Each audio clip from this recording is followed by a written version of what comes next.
Hello, ladies and gentlemen. Welcome back to another episode of the Ranting Redhead. I am your host, Aiden, and you know what? I'm recording this back-to-back from my last episode, so in case you listened to it, I still got a lot of Red Bull in my system. So if I'm talking a little faster than normal, that's the reason why, but I just figured, you know what? This is too good of an opportunity to waste. I got a bunch of Red Bull in me. Who knows? I might get a little bit funny. I might not. We're gonna see. I might implode! But I'm doing this on my show because I love my craft. Okay, so I'm doing this off the top of my head. I don't have a topic prepared, but you know what? Screw it. I do. I just came up with one, okay? How to be like the ranting redhead. All right, this is all off the top of my head. I promise you. I did not lay out any of these, but this is from the heart, the fast racing heart from the Red Bull of how to be like the ranting redhead. Rule number 1, do not copy the ranting redhead. Because I get so sick, this is the truth. I like to think I'm a unique person. I like to think that I have my own style. I like to think that I take elements from other people that I admire, whether it's Larry David or George Carlin or Howard Stern. Those are the people that I really admire. But, well, of course, one of them's fake. Well, I'm more thinking like George Costanza, so he's fake, but like just those ideologies, that sense of humor, that's kind of what I'm pulling from. But I try not to be an exact ripoff of them. I'm going to tell you a little story, and this pissed me off. And I never talked to this guy again, and anytime I did, I got really pissed and I walked away. I think this is like 10th grade or something. So I hold grudges. That's why you should never screw with me. Because I will remember. I remember everything. But anyway, I'm really getting sidetracked here. So, I used to do this thing where if I'd come up here, I'd be like, "Hi, how are you?" Like, "Hey, what's up?" Like, I would just do that exactly like, "Hey, how are you?" I don't really do it anymore because it doesn't really fit me. I'm an evolving person. But this guy who I never really associated with until that summer, just through, a couple friends, like the summer before. Then, as soon as I saw him in school, he started being like, "Hey, how are you? Hi, how are you?" And I'm like, "Are you fucking kidding me? You're copying me." And I fucking hated him. So he's not a real ranting redhead. If you're listening, fuck you, because I remember exactly. Oh God, I remember exactly who you are. I won't out you because you know what? I respect people, and I don't know why I respect you, but I'm trying to be the better man here.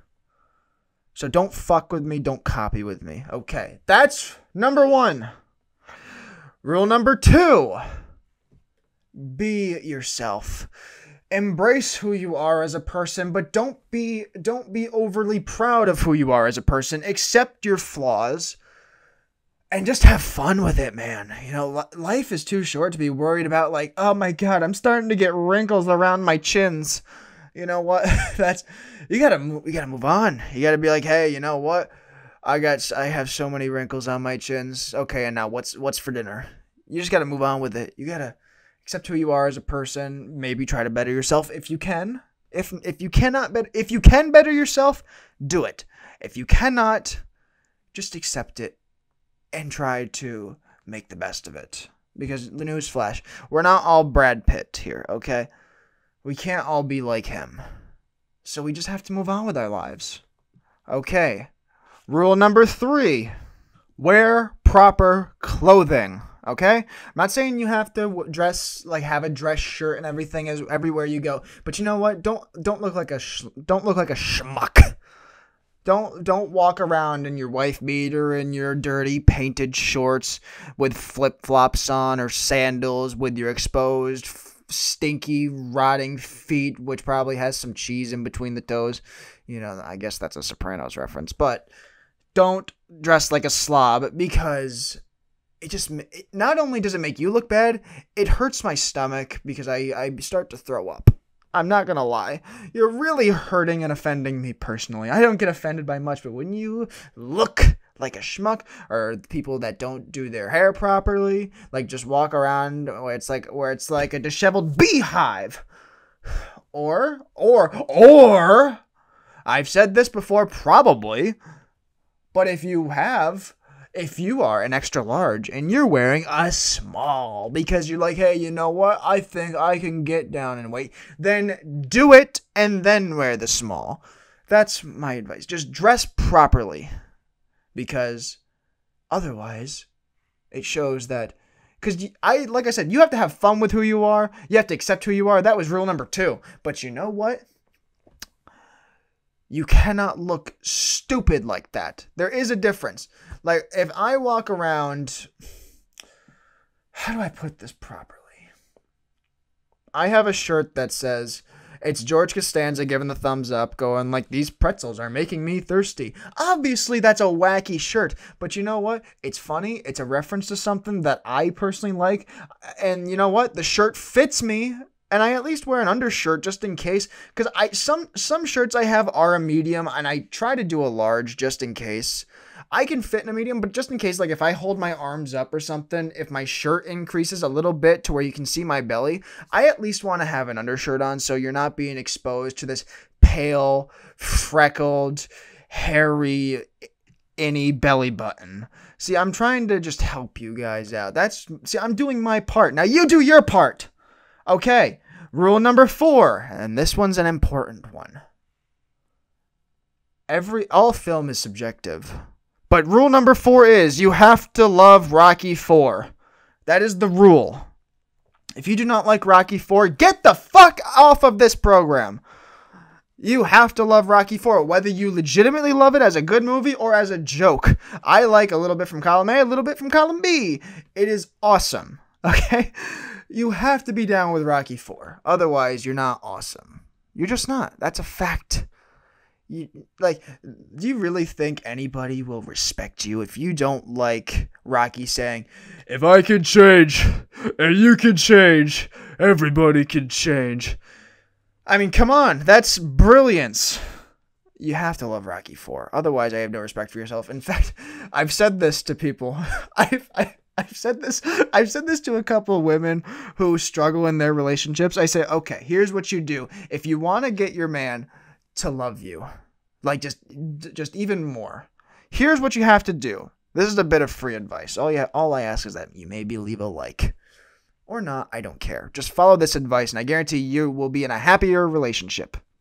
What you do, your husband comes home and you say to them, honey, I'm going to make you some meatballs or whatever dish they like. For me, it'd be like spaghetti and meatballs.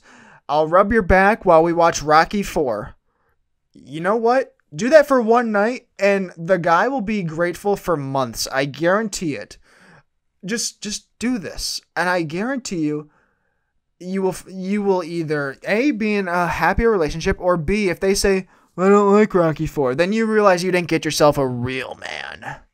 You didn't get yourself a real man. So now, if you choose to do that, and he says, I don't like Rocky IV, like the retard that he probably is, sorry if I offended you by saying the R word, but hey, you know what? I don't care.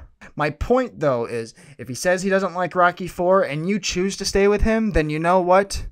You're asking to be in a shitty relationship. At least that's a test. That's a real test to see if you're with a real man or not. If they like Rocky IV. But that is rule number 4, that you have to love Rocky IV, okay? Rule number 5. Don't ever be afraid to insult somebody who deserves it. Never, ever cower away, no matter who it is, whether it's a bully or even your boss. Just be careful with that one because you might lose your job. But even your boss, if they start giving you shit, being like, oh, well, I didn't expect much from you. Or the bully says, yeah, when you come from a stupid family, you know what? You can tell that you can insult them right the frig back. You have to, or you know what? If it's a bully, beat the shit out of them. I don't care. You might get in trouble if you're in school or whatnot, but you know what? It'll be worth it. Beat the fuck out of him. Don't kill him, but beat the fuck out of him. And it'll be worth it because I guarantee you will be looking back. You will be so much happier with your life if you think back and think about the times you were bullied. You're going to love it if you instead took a stand. Go full Ralphie from Christmas Story and just beat the shit out of him. That's like, you know what? I'll tell you a tale of when Aiden was in the 10th grade and he had his horrible earth science teacher. I hate this guy. I absolutely hate him. I don't really hold grudges against teachers that I ever had, but I hold them against two, and he's one of them. This guy was like the typical, surprisingly, he wasn't fat, but he was bald, sat at his computer, watched Star Wars clips, and just drank Mountain Dew the whole time and ate his cannolis or whatever he ate. I honestly couldn't tell you. Probably something really terrible for you. But my point is, he never graded a paper in his life. He would hand you packets and then take the test. He would make you exchange papers with your classmates so your classmates can see how terrible you did on the test. So one day, and he would make you read their grades out loud and read their answers out loud to see how much they fucked up without him realizing that he was a fuck up of a teacher. But one day, like I said, I was a young boy. I came across $100. So I went up to him and I said, look, Mark, that was his first name. I said, Mark, how about for once you actually grade a test, do your job?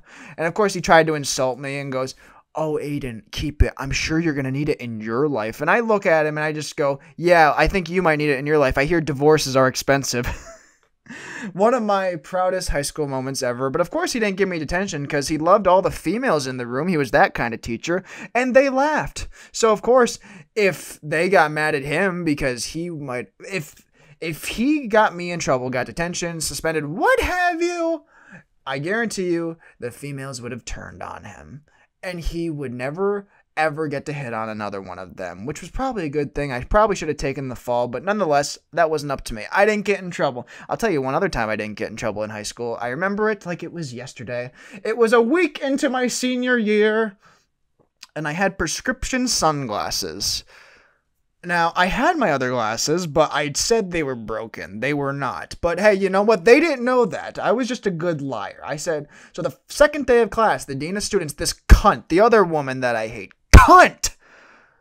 She goes up to me and goes, Mr. Aiden, where are your glasses? You cannot wear sunglasses in the school. Yes, because that's a fucking school hazard, wearing sunglasses. So I told her, I said, look, my glasses, I cannot get new ones until 2 weeks. I have to wear these, otherwise I cannot see. She goes, okay, that's fine. Says it to me 2 days after that.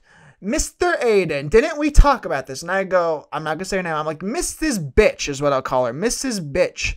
Didn't we talk about the fact that I cannot get my glasses? I have to wear these. Then, of course, as I'm leaving, like 2 days after that, 2 days after that, she comes up to me again. Mr. Aiden, I thought we talked about this several times. And of course, I'm leaving. The bell's rung. I have to catch the bus. And I just look, and of course, the whole women's field hockey team was right behind her. So I'm like, this is my chance to impress and just go fucking hard on this person. So I say, look, Mrs. Bitch, I thought we talked about this. No offense, but you're being ridiculous. I went on for like 6 minutes being like, look, you are ridiculous. I told you I cannot get my glasses. They are currently broken. They weren't, but she didn't know. So I said, unless you don't want me to see in class, I have no other choice. Don't keep harassing me because it's ridiculous. I'm so sick of you breathing down my neck like you're the IRS, okay? Don't keep coming up to me and harassing me because I'm getting quite sick of it. And of course she goes, well, we're going to go have a talk right now. And I said, tomorrow. The bell rang. And I'm like, oh, thanks a lot. You made me miss my bus. Thank you. And I walk out. And of course, I only did that because I'm like, yeah, a bunch of the hot field hockey players, they were looking at me. I'm like, yeah, I just impressed them. But what sucked was I was like, shit, I'm going to have a talk with her tomorrow. So this is awful. This is awful, but I have to say it. So I was getting a little worried. I'm like, not really worried. I'm just like, what am I going to have to face tomorrow? I don't want to deal with this cunt. So later on, like apparently around like 10 o'clock or something, my parents get a robocall from the school saying that there was, and this is not anything to joke about, especially like when I'm airing this episode, but I'm telling you, this is just my experience. There's this guy that I went to school with. He wasn't in my grade. He was a few grades below me. Like definitely, like you could see this from him, but apparently like he wrote a threat saying that he was going to shoot up the school. well. Of course, they investigated it not well, but I mean, nothing happened. Nothing happened, thank God. But they investigated it, and I get to school. I get dropped off by my mother, and they were so focused on that I never had to talk to the dean of students, Mrs. Bitch Cunt Face. I got away with it. I completely got away with it. It was the greatest thing ever. So yes, never ever be afraid to insult people. That is rule number 5. Rule number 6, and it's a big one. It might work. It might not work for you, but it sometimes works for me. And if you really want to be like me, this is what you have to do. Rule number 6. Wait for people to approach you. You don't have to approach others. This is more of like a test to see, how awesome you are. Never ever. I rarely reach out to people. Rarely do I. But people reach out to me, and I'm like, hey, you know what? I must have made some impression. And I'll keep the conversation going, but I never reach out to people. Even if I want to, I just never do it because I'm like, you know what? No, gotta keep you cool. Act like you're doing great. Sometimes I am, sometimes I'm not, but hey, you know what? I don't want anybody to know that. It's heads or tails. You make the call.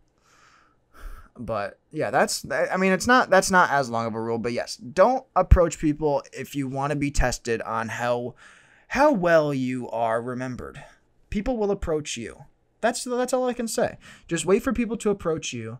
Rule number 7. Be funny. Listen.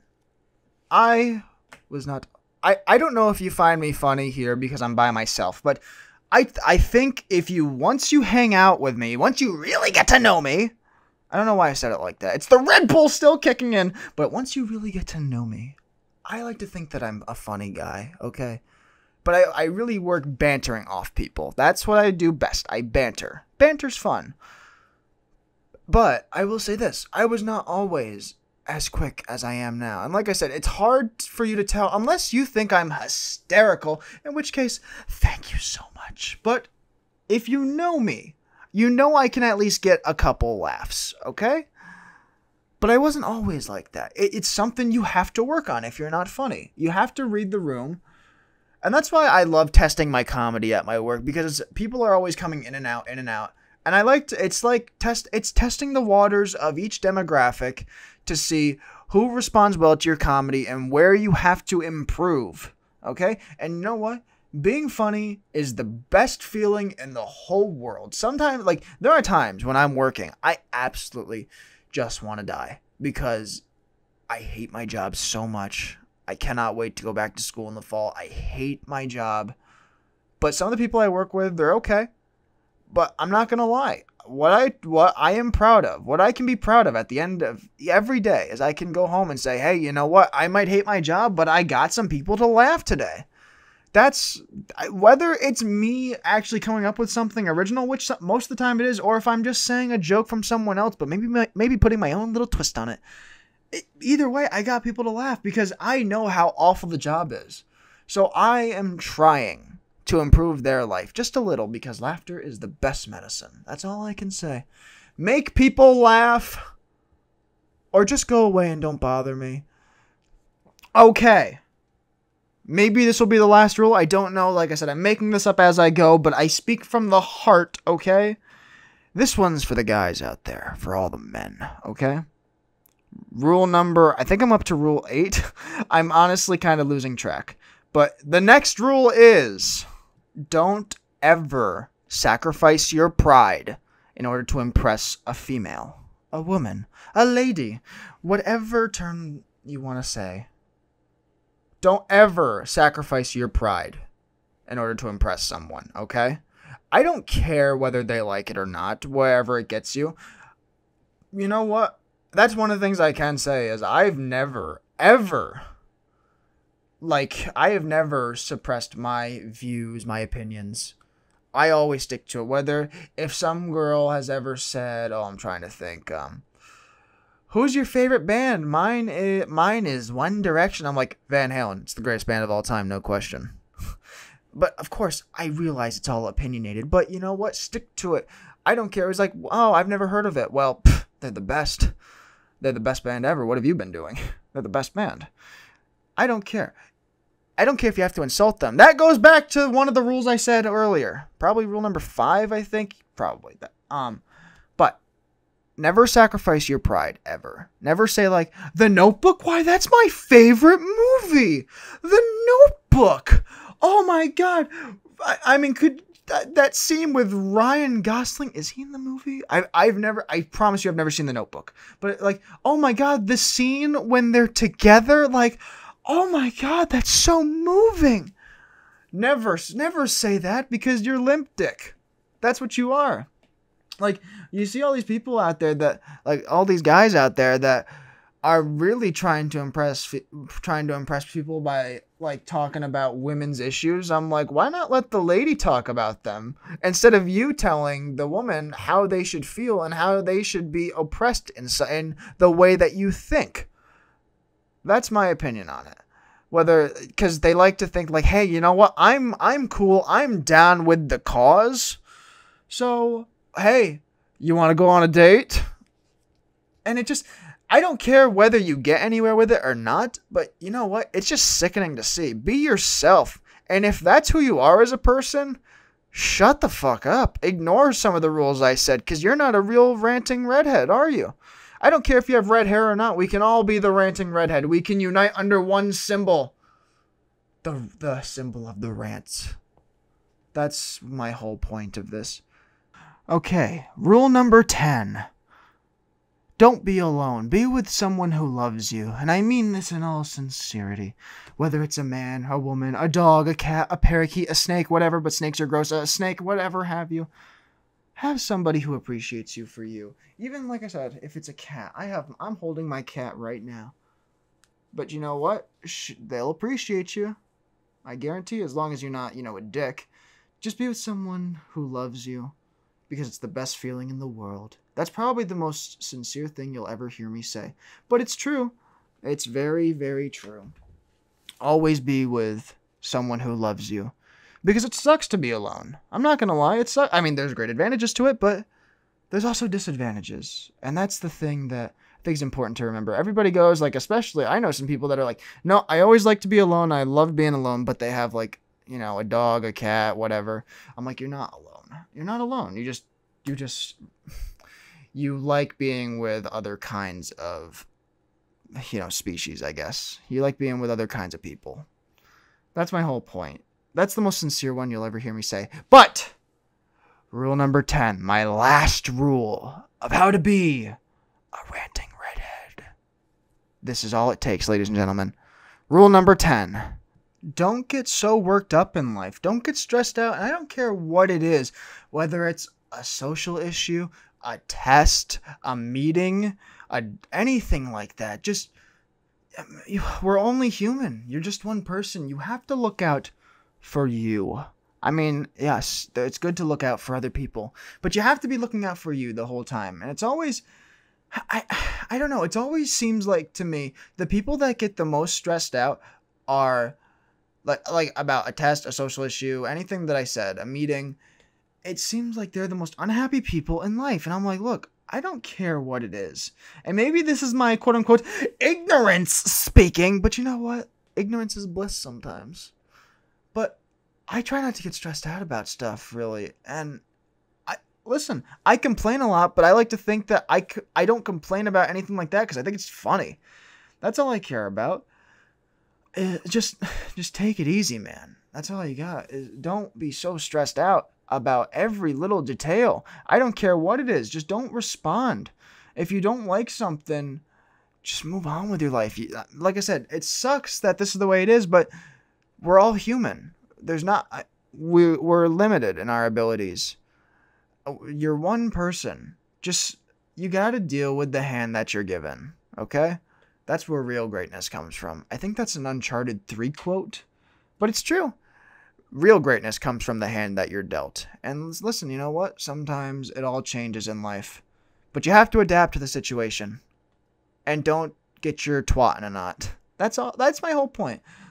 That's my whole point. Don't get so stressed out because you're gonna damage yourself as a person, and you're gonna be fucking annoying to deal with. That's more important than anything. Anybody that's like, God, can you believe what was in the news? Can you believe what they're doing now?